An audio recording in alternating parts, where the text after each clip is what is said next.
नमस्कार बच्चों, कैसे हैं आप लोग? उम्मीद है अच्छे होंगे। बच्चों, अपनी उत्तराखंड पुलिस कांस्टेबल भर्ती एवं अन्य प्रतियोगी परीक्षाओं के लिए जो हमारे क्वेश्चनों की सीरीज बन रही है, उसके अंतर्गत आज हम लेके आए हैं उत्तराखंड का भूगोल। उत्तराखंड के भूगोल में कुछ प्रश्न लिए हैं बच्चों। ऐसे ही हम इतिहास और भूगोल का कल डे बाय डे लेके चलते रहेंगे, और उसके बाद हम साथ में उत्तराखंड पुलिस में जो सिलेबस दिया है उसके अकॉर्डिंग हिंदी का पूरा व्याकरण का एरिया, हिंदी का विकास उत्तराखंड में हिंदी, तो आदि पर चर्चा करेंगे। प्रश्नों पर उस पर बात कर रहे होंगे। तो बच्चों, वीडियो स्टार्ट करते हैं उससे पहले आपसे एक रिक्वेस्ट है कि चैनल को मेरे लाइक करें, सब्सक्राइब करें, कमेंट करें और शेयर करें, और अन्य लोगों को जो है, ताकि अन्य लोग भी इससे लाभान्वित हो सके। तो पढ़ते हैं उत्तराखंड के भूगोल में। आज पहला प्रश्न हमारा आ रहा है बच्चों, जाह्नवी नदी का संबंध किस मुख्य नदी से है? बच्चों, जाह्नवी नदी आपको पता है कौन सी नदी है? जाह्नवी नदी एक्चुअली एक पौराणिक कथा के अनुसार बच्चों, एक ऋषि हुआ करते थे, जाह्नू। तो जाह्नू ऋषि ने जो है गंगा को अपने कान से जब मुक्त किया और उसे गंगा नदी को अपनी पुत्री माना, तो जाह्नू ऋषि के ही नाम पर गंगा का एक नाम पड़ गया जाह्नवी बच्चों।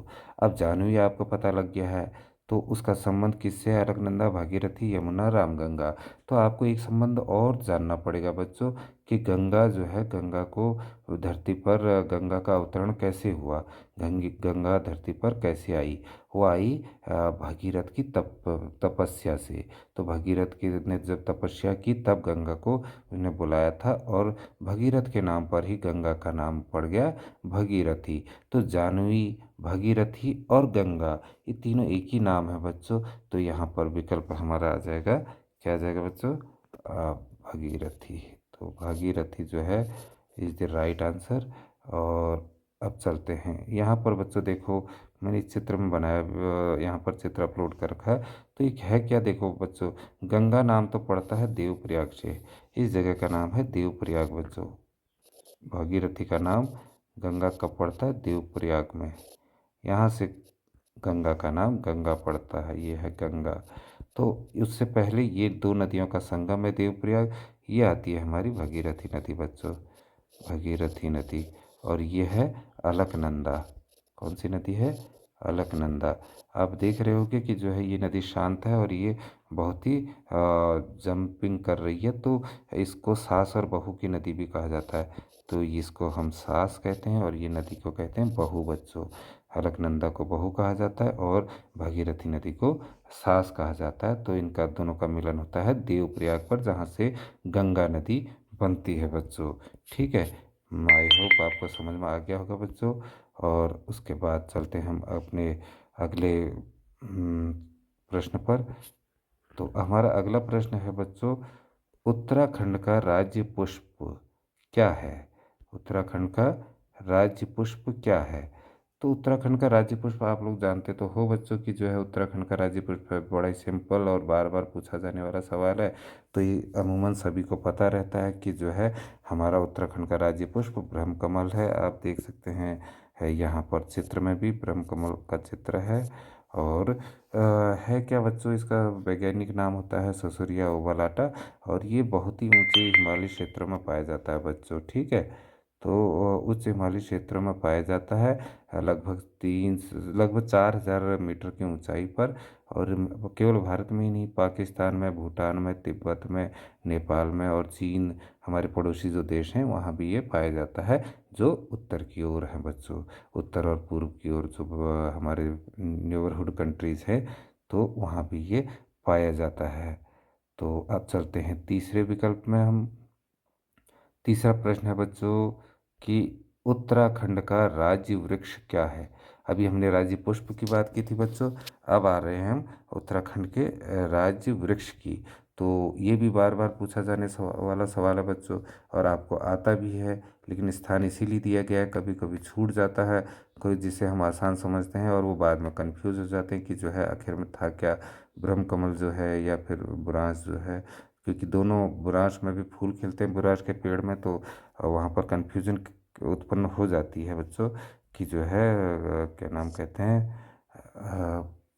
राज्य पुष्प कौन सा है, बुरांश या आपका ब्रह्मकमल? तो यह है बुरांश।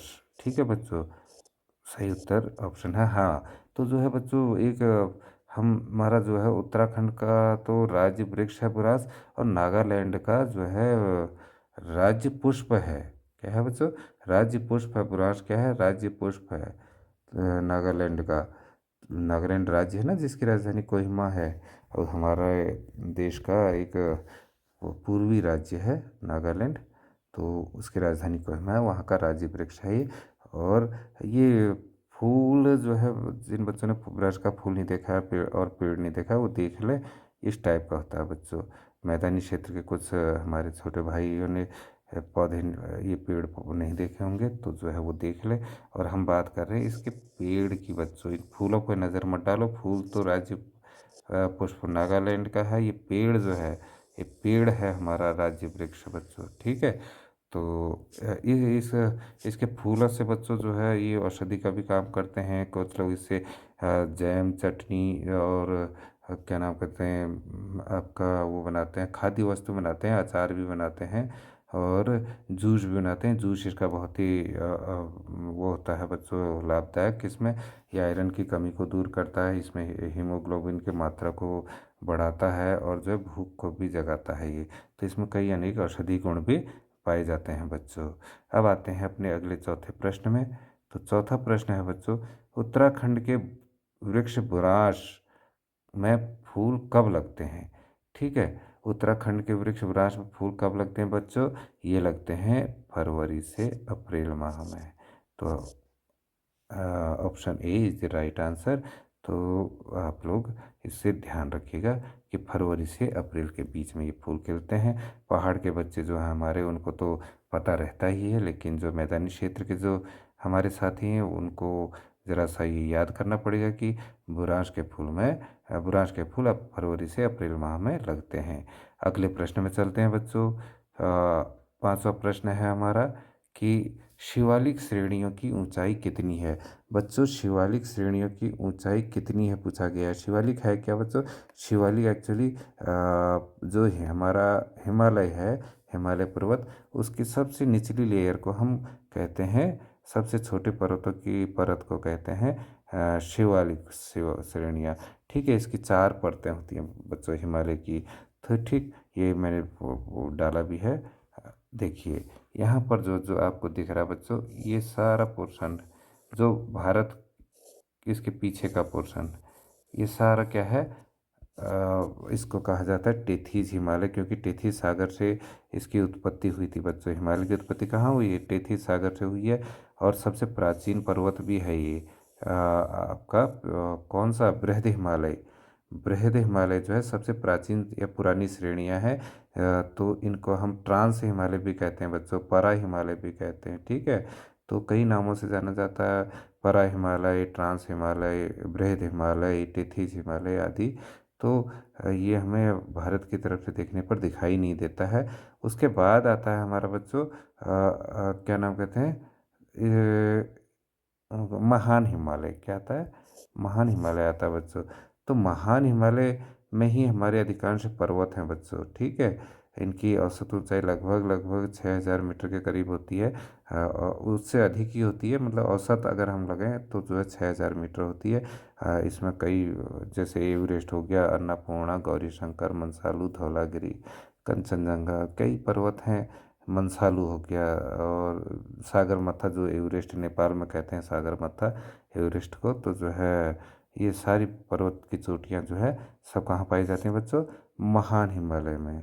ठीक है, उसके बाद हम इसमें कई ग्लेशियर भी, सियाचिन ग्लेशियर वगैरह वगैरह जितने हैं, वो सब कहाँ पाए जाते हैं? इसी में। गंगोत्री हो गया आपका, जहाँ से गंगा नदी का उद्गम है, यमुनोत्री, यमुना नदी का उद्गम स्थल, सतोपंथ, जो आपका सतोपंथ ग्लेशियर है, वो भी सतोपंथ जहाँ से अलकनंदा नदी निकलती है बच्चों। ठीक है, बद्रीनाथ के पास। तो वो भी जो है यही इन्हीं पर्वत श्रेणियों में पाए जाते हैं। केदारनाथ हो गए, यमुनोत्री, गंगोत्री, हमारा बद्रीनाथ, चारों धाम भी इसी मध्य हिमालय में पाए जाते हैं। उसके बाद बात करते हैं बच्चों मध्य हिमालय के की बात करते हैं हम, किसकी? मध्य हिमालय, जिसे कहते हैं लघु हिमालय भी। देख रहे हैं आप, ये पोर्शन, ये यहाँ तक दिखाओ, आपको महान हिमालय दिखाया गया है। ये इसी के नीचे यहाँ पर से फिर इतना पोर्शन, एक लेयर यह है, ये लेयर मध्य हिमालय के बच्चों। ठीक है, तो ये मध्य हिमालय है। मध्य ही नाम लिखा है, यानी कि आप समझ ही सकते हो कि जो है मध्य माने होता है बीच में। तो महान हिमालय और ये शिवालिक श्रेणी है, जो शिवालिक की या उप हिमालय कह रहे इसे। तो शिवालिक की श्रेणियों और ये महान हिमालय के बीच की जो पर्वत श्रेणियाँ हैं वो है मध्य हिमालय बच्चों। ठीक है, इनकी भी हाइट जो है ठीक ठाक रहती है, 1600 से लगभग 3000 फीट मीटर की ऊंचाई पर रहते हैं ये पर्वत। और इसके बाद आते हैं हम शिवालिक श्रेणी में। तो बच्चों, शिवालिक श्रेणी कौन सी श्रेणी है?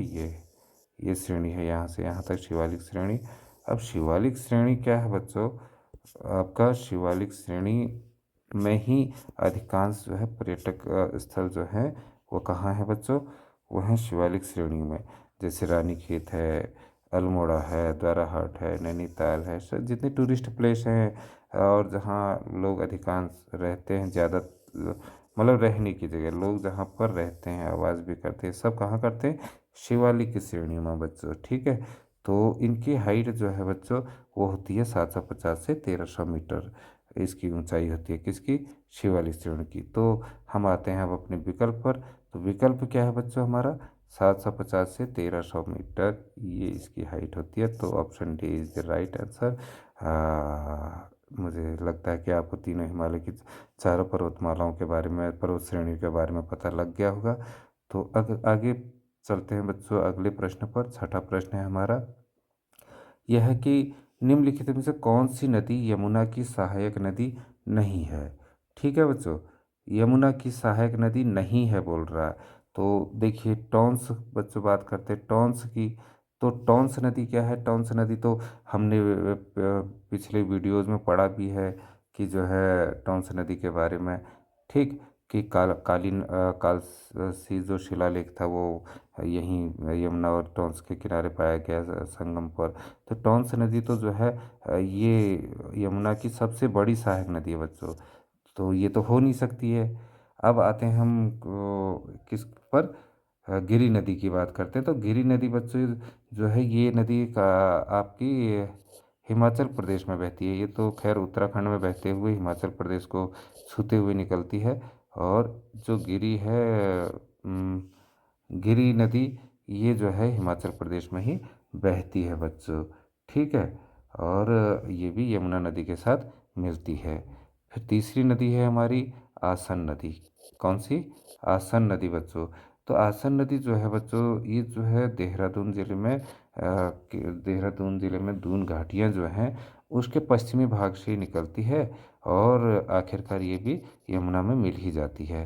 तो अब देखिए बच्चों, ये तीन तो थी नहीं, ये तीनों नदियाँ तो यमुना की सहायक नदियाँ हैं। तो बची क्या? सींग नदी, जिसे सोंग नदी भी कहते हैं। तो ये जो सोंग नदी है, इस ये बच्चों निकलती है मसूरी के पास से। ठीक है, मसूरी के आसपास कहीं दक्षिणी ढलानों में से निकलती है, कि धारा का रूप लेकर के वो जो है नदी के रूप में बदल जाती है। और धनौल्टी जो है एक विधानसभा क्षेत्र है ना, धनौल्टी। तो धनौल्टी से नरेंद्र नगर, दोनों टिहरी जिले में है ये। तो वहाँ को जाती है। तो टिहरी में जाती हैं। और यमुना नदी पर कहीं पर भी ये नहीं मिलती है। तो हमारा सही विकल्प हो गया बच्चों डी, उत्तर सही है। चलते हैं बच्चों अपने सातवें प्रश्न में। सातवां प्रश्न है, उत्तराखंड राज्य में भूमि मापने का पैमाना क्या है? तो बच्चों ये है, उत्तराखंड राज्य में भूमि मापने का पैमाना क्या है? ठीक है, अब ये देखते हैं कि मीटर एवं सेंटीमीटर, ये तो जो है हिंदी भाषा की इकाइयाँ हैं, हिंदी भाषा में मापन की इकाइयाँ हैं। गज व फीट, ये भी जो है हिंदी भाषा में मापन की इकाइयाँ हैं और सर्वव्याप्त हैं। सभी जानते हैं कि जो है गज और फीट क्या होता है। बीघा और बिस्वा, ये भी जो है नहीं है, क्योंकि ज़मीन जब बीघे में और एकड़ में, ये आप लोगों ने सुना ही है। अब आता है ये नाली व मुट्ठी है बच्चों। तो सही विकल्प क्या है? नाली व मुट्ठी। ठीक है। और एक एक जो नाली होती है बच्चों, इस नाली में होते हैं टोटल 2160 वर्ग फीट। ठीक है, वर्ग फीट। ठीक, 2160 वर्ग फीट होते हैं इसमें, एक नाली में। और अगर हम बात करते हैं मुट्ठी की, तो एक नाली में 16 मुट्ठी भी होती हैं बच्चों। कितनी मुट्ठी? 16 मुट्ठी होती हैं। और अब सवाल आता है कि मुट्ठी कितने की है। तो अगर हम 16 से इस 2160 डिवाइडेड बाई 16 करेंगे तो ये आ जाता है हमारा बच्चों लगभग 135। 16 कम 16 बचे 5, ये हो गया 36, 16 48, 5, हाँ 16 48 और 5 80, तो 135। ठीक है बच्चों, तो ये भी हमारा जो है विकल्प आपको पता लग गया होगा कि कौन सा सही है बच्चों, नाली व मुट्ठी वाला है। तो option C is the right answer. ये नाली और मुट्ठी जो है ये उत्तराखंड राज्य में भूमि मापने की पैमाने हैं, विशेष रूप से पर्वतीय जिलों में या पर्वतीय राज्य जिलों में, हाँ पर्वतीय जिलों में कह सकते हो। तो यहाँ पर भूमि नापने के लिए नाली व मुट्ठी का प्रयोग होता है। तो अगले प्रश्न में चलते हैं बच्चों, आठवां प्रश्न। आठवां प्रश्न है बच्चों कि निम्नलिखित में से किसका उपयोग स्नेहक के रूप में किया जाता है। ठीक है बच्चों, अब सबसे पहले तो ये स्नेहक होता क्या है? स्नेहक होता है बच्चों ऐसी वस्तु जो घर्षण को कम करती है, घर्षण को कम करती है, घर्षण को कम करती है। तो वो होती है, जिसे हम ल्यूब्रिकेंट भी कहते हैं बच्चों, ल्यूब्रिकेंट होता है ना। तो ल्यूब्रिकेंट एक प्रकार का स्नेहक है। इंग्लिश में ल्यूब्रिकेंट हो गया, हिंदी में स्नेहक हो गया बच्चों। ठीक, तो स्नेहक जो है दो धातुओं के बीच में होता है। तो जैसे हम ये गाड़ियों में, औजारों में, मशीनों में यूज़ करते हैं ल्यूब्रिकेंट का या स्नेहक का, तो वो क्या करता है, घर्षण को कम करता है और दो धातुओं को घिसने से बचाता है। तो जिप्सम तो ये हो ही नहीं सकता, चूना नहीं हो सकता, टाल्क नहीं हो सकता। जो ग्रेफाइट है बच्चों, अगर आप देखोगे ग्रेफाइट आपने देखा होगा पेंसिल की नोक में होता है बच्चों, देखा है आपने पेंसिल, पेंसिल को आप देखोगे, घिसोगे या चलाओगे तो उसका ग्रेफाइट का बुरादा आप लोगे तो बहुत ही सॉफ्ट होता है, एक ल्यूब्रिकेंट का काम करता है। दो दो धातुओं के बीच में एक क्या नाम कहते हैं, परत का काम करता है बच्चों। ठीक है, तो परत या जो फिल्म होती है, फिल्म टाइप की, वो बना देता है। तो यहाँ पर हमारा सही उत्तर आ जाता है बच्चों क्या, graphite. Option A is the right answer. ठीक, अब चलते हैं अपने नेक्स्ट क्वेश्चन में। अगला प्रश्न है बच्चों, निम्नलिखित में से किस स्थान को महात्मा गांधी जी ने भारत का स्विट्जरलैंड कहा था। ठीक है बच्चों, तो भारत का स्विट्जरलैंड किसे कहा था? सरोवर नगरी नैनीताल है, नैनीताल को नहीं कहा था। पर्वतों की रानी है मसूरी, इसे भी नहीं कहा था। देवकाशी को भी नहीं कहा था। कहा था किसे बच्चों? कौसानी को। जब 1929 में बच्चों महात्मा गांधी उत्तराखंड भ्रमण में आए हुए थे, तो वो क्या हुआ कि क्या नाम कहते हैं, वो कौशानी भी रुके 14 दिन बच्चों। ठीक है, और कौशानी में उन्होंने एक अनाशक्ति योग नाम की पुस्तक भी लिखी। कौन सी पुस्तक? अनाशक्ति योग, अनाशक्ति योग, अनाशक्ति योग। तो ये अनाशक्ति योग, और आज भी अनाशक्ति आश्रम भी है वहाँ बच्चों। आप लोग जाओगे तो देखोगे वहाँ पर अनाशक्ति आश्रम भी बना है, जहाँ उनने वे 14 दिन रुके थे और जहाँ उनने ये पुस्तक लिखी थी।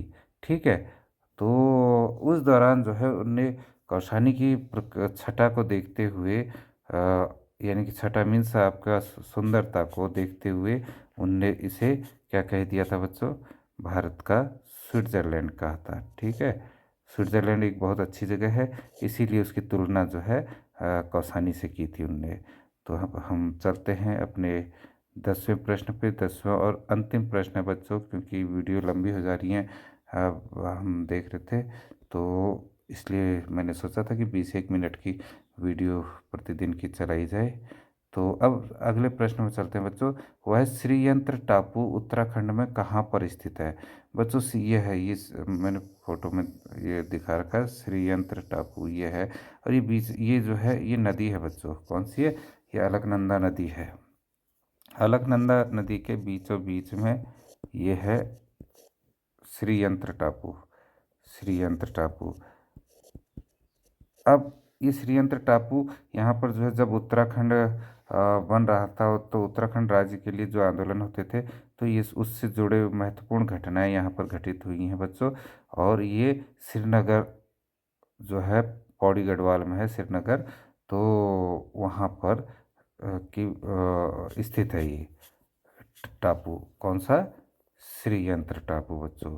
तो हमारा सही उत्तर हो जाता है श्रीनगर। तो यहीं पर हम वीडियो को समाप्त करते हैं बच्चों। अगर वीडियो पसंद आई हो तो पुनः एक बार निवेदन है कि जो है वीडियो को अधिक से अधिक लाइक करें और अधिकाधिक सब्सक्राइब करें। कुछ भी इसमें कमियां मिल रही हों तो जो है कमेंट करें, क्योंकि मैं खुद यूट्यूब में नया हूं, तो किस तरीके से जो है डिस्क्राइब कर सकूं, ताकि मैं उसमें सुधार कर सकूं। तो आप इसमें कमेंट भी कीजिएगा और शेयर भी कीजिएगा, ताकि अधिक से अधिक लोगों को इसका फ़ायदा मिल सके। तो इसी के साथ वीडियो समाप्त करते हैं बच्चों, और आपका दिन शुभ हो, मंगलमय हो। इसी के साथ बाय बाय।